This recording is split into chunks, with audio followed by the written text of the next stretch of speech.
दोस्तों, मेरा नाम है डॉक्टर ओजस्वी पाराशर और हेल्थ केयर होम्योपैथी में आप सभी का स्वागत है। आज हम बात करेंगे एनाकार्डियम ओरिएंटले के बारे में। एनाकार्डियम ओरिएंटले बेसिकली माइंड की बहुत ही अच्छी दवा है। साथ में इसके फिज़िकल एस्पेक्ट्स भी लाजवाब हैं, जिसको हम अगर ऑब्ज़र्व करते हैं तो देखते हैं कि हमें ऐसे ऐसे सिम्टम मिलते हैं जो दूसरी दवाओं में हमें नहीं मिलते। इसीलिए आज हम बात करेंगे एनाकार्डियम के माइंड एंड कॉन्स्टिट्यूशन के बारे में। तो आइए इस वीडियो को शुरू करते हैं।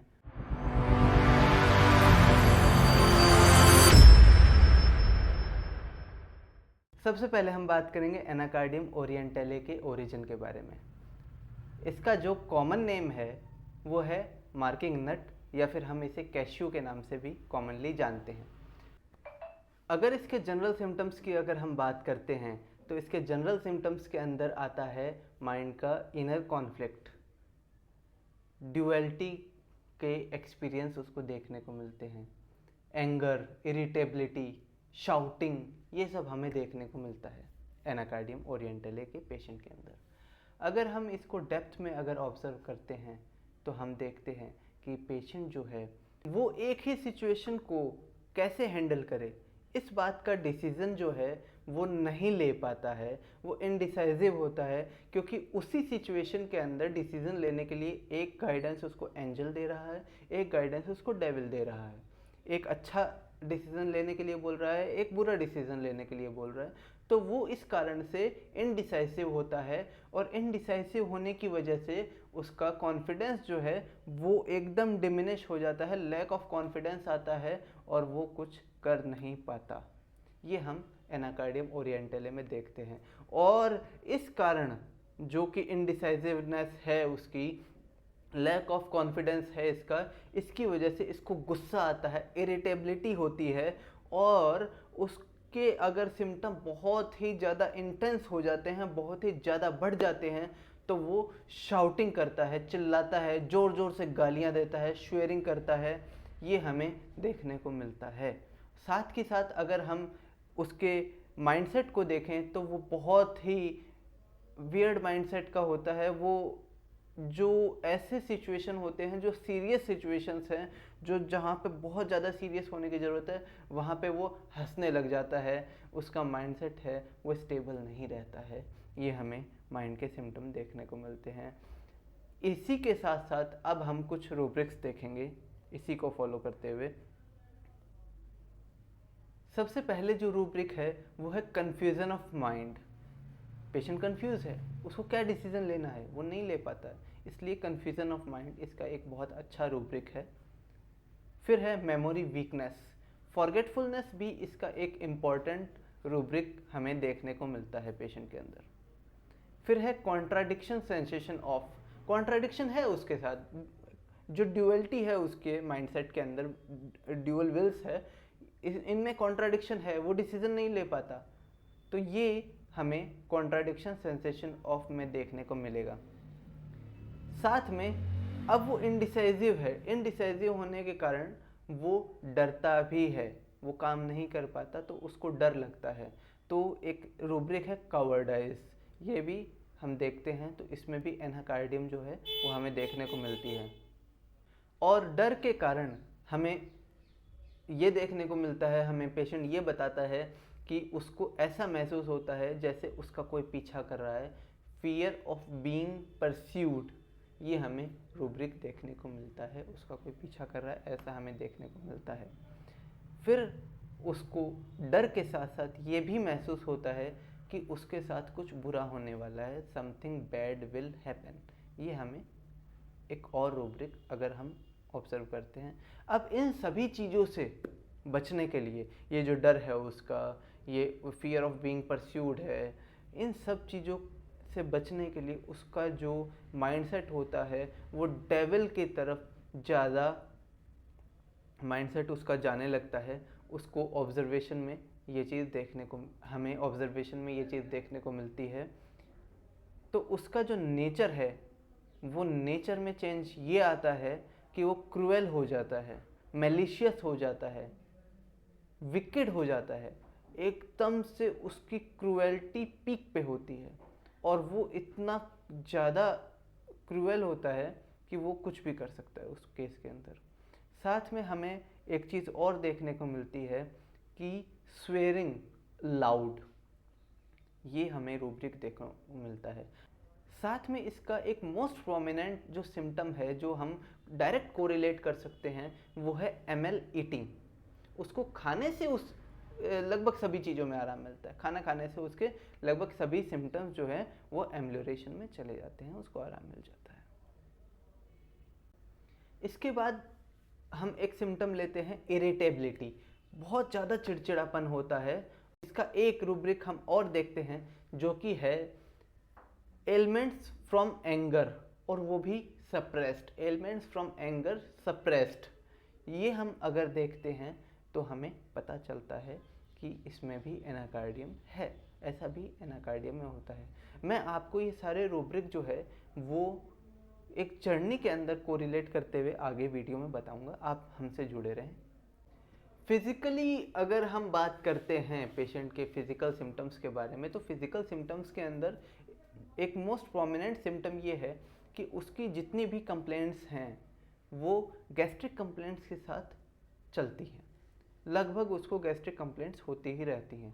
सबसे पहला तो रूब्रिक हमें देखने को मिलता है कि उसके स्टमक के चारों तरफ ऐसे बैंड जैसा महसूस होता है, जैसे किसी ने बांध दिया है। तो इसके अंदर हम रूब्रिक लेते हैं stomach sensation of band around. इसमें हमें देखने को मिलता है उसके पेट के चारों तरफ जो है वो बैंड बंधा हुआ है, ये हम देखते हैं। साथ में इसको मैंने अभी भी बताया कि डिज़ायर टू ईट मोर, ये हमें रूब्रिक भी देखने को मिलेगा, क्योंकि उसका जो एम्ब्लोरेशन है वो ईटिंग से होता है। उसको खाना खाने से आराम मिलता है तो वो ज़्यादा खाएगा, वो बार बार खाना खाने की कोशिश करेगा, तो उसकी जो हंगर है वो बढ़ती जाएगी, रेवेनस हंगर की तरफ वो जाता जाएगा। अब वो ज़्यादा खा रहा है, अगर वो ज़्यादा खाना खा भी रहा है तो उसको उसके कारण इनडाइजेशन होगा, और वो इनडाइजेशन एग्रावेट करेगा मेंटल स्ट्रेस के कारण। मेंटली कोई भी सिम्टम अगर उसका एग्रावेट होता है तो उसके डाइजेस्टिव सिम्टम भी एग्रावेट होंगे, ये कॉन्कोमिटेंट की तरह काम करता है। फिर हम बात करेंगे इसके नर्वस सिस्टम के बारे में। तो नर्वस सिस्टम में ज़्यादा हम डेप्थ में नहीं जाएंगे, मैं सिर्फ आपको दो रूब्रिक बताऊंगा। एक तो है ट्रेम्बलिंग, उसके हाथ पांव बहुत कांपते हैं, उसके हाथ पांव कांपने के कारण उसके क्विवरिंग होती है, तो ये एक अच्छा सिम्टम हम देख सकते हैं, ऑब्जर्व कर सकते हैं। साथ में अगला है एंजाइटी, उसको बहुत ज़्यादा एंजाइटी होती है। एंजाइटी किस चीज़ की होती है? उसके फ्यूचर की एंजाइटी होती है। उसको ये नहीं समझ में आता कि मैं आगे क्या करूं, इनडिसाइसिवनेस होता है उसको, वो नहीं समझ पाता उसको क्या करना है, ड्यूअलिटी ऑफ विल्स के कारण। तो वो एंक्शियस होता है, उसको एंजाइटी रहती है हमेशा।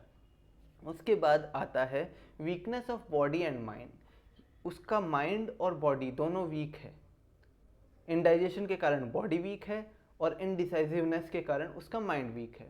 तो ये हम उसके नर्वस सिस्टम के अंदर सिम्टम ले सकते हैं। अब मैं आपको बताऊंगा कि एनाकार्डियम के पेशेंट की जर्नी कैसी होती है, और ये मैं आपको बताऊंगा एक केस के एग्जाम्पल के साथ में। तो हम बात करते हैं एक पेशेंट की, XYZ उस पेशेंट का नाम है, और वो फीमेल है, उसकी एज है 32। अगर हम उसके प्रोफेशन की बात करें तो वो है मार्केटिंग मैनेजर। वो मेरे पास क्यों आई पेशेंट? वो आई थी, उसका कंसर्न ये था कि वो सीवियर इमोशनल और मेंटली डिस्ट्रेस थी, और वो डिस्ट्रेस जो है वो उसकी वर्क लाइफ बैलेंस को डिस्टर्ब कर रहा था, उसका वर्क नहीं होने दे रहा था, वो काम नहीं कर पा रही थी, उसकी लाइफ में उसको प्रॉब्लम हो रही थी। ये केस हम आगे ऑब्जर्व करते हैं। तो मैंने जब उसकी हिस्ट्री ली, उस पेशेंट की हिस्ट्री ली, तो मेरे को पता चला कि उसके जो सिम्टम थे वो इस तरीके से थे कि वो मेंटली कंफ्यूज्ड थी। पेशेंट को फोकस करने में डिफ़िकल्टी हो रही थी।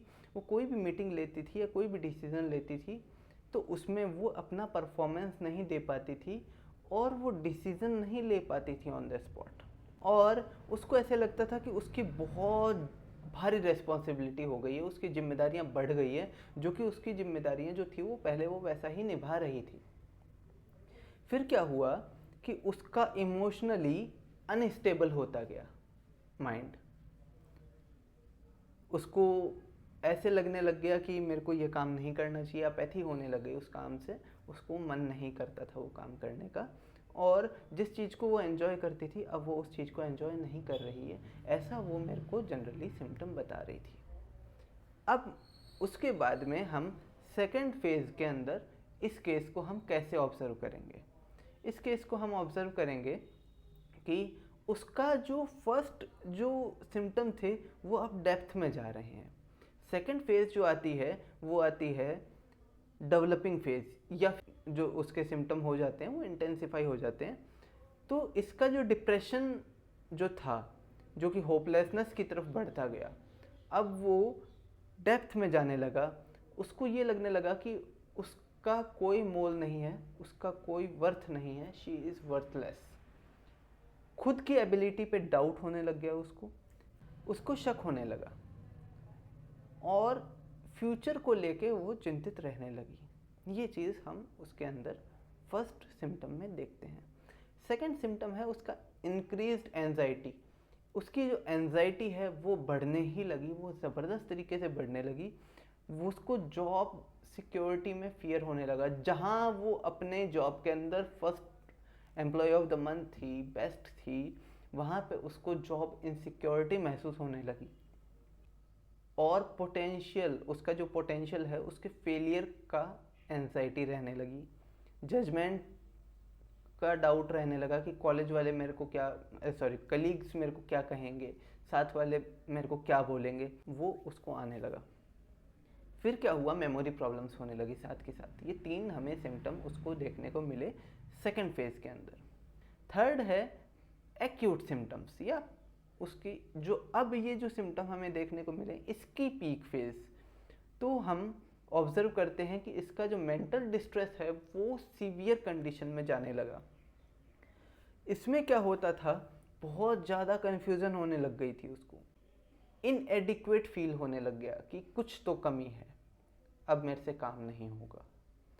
और ऐसे लगने लगा कि वो किसी एक्सटर्नल प्रेशर के कंट्रोल में है, वो खुद काम नहीं कर पा रही है, फ्री होके काम नहीं कर पा रही है। ये हमें देखने को मिलने लगा। फिर उसके बिहेवियर में चेंज भी आया। सेकेंड रूब्रिक है बिहेवियरल चेंजेस। बिहेवियरल चेंजेस के अंदर हमें देखने को मिला कि उसका जो बिहेवियर है वो बहुत ही अग्रेसिव रहने लगा, बहुत गुस्सा करने लगी वो, और खुद को सोशल इंटरेक्शन से आइसोलेट करने लगी। पहले वो मीटिंग्स में जाती थी, पार्टीज़ में जाती थी, दोस्तों से मिलती थी, अब वो सब चीज़ें छोड़ चुकी है वो।